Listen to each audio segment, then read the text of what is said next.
코로나19 신규 환자가 97일 만에 최다를 기록하는 등 증가세가 계속되면서 오는 금요일 실내 마스크 의무 조정 방안을 발표하기로 한 방역당국에는 부담이 되고 있습니다.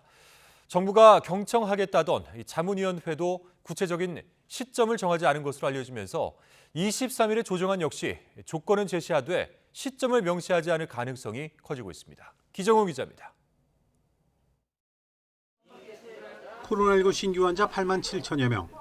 지난 9월 14일 이후 97일 만에 화요일 기준으로 보면 15주 만에 가장 많습니다. 한 달 가까이 400명대였던 위중증 환자 수도 사흘 연속 500명대를 유지했습니다.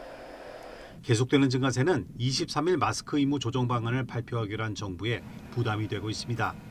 정부가 의견을 경청하겠다던 국가감염병 위기대응 자문위원회도 권고로 전환할 때가 됐다는 데는 공감하면서도 시점은 정하지 않은 것으로 알려졌습니다.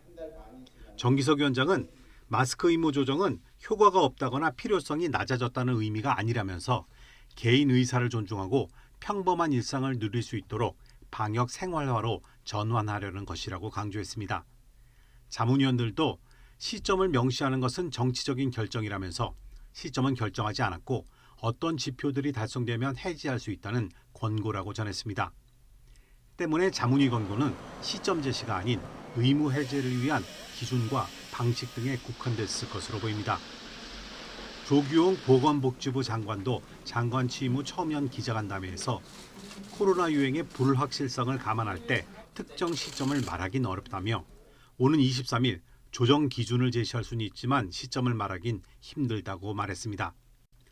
때문에 2단계 해제 방안에 무게가 실리고 있습니다. 내년 설 연휴 즈음 1단계로 대중교통과 복지시설, 의료기관 등을 제외한 나머지 실내에서의 마스크 착용 의무를 먼저 풀고 추후 일정 조건을 제시해서 나머지를 모두 푸는 겁니다.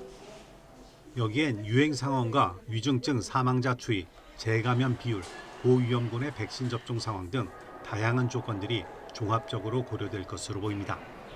YTN 기정훈입니다.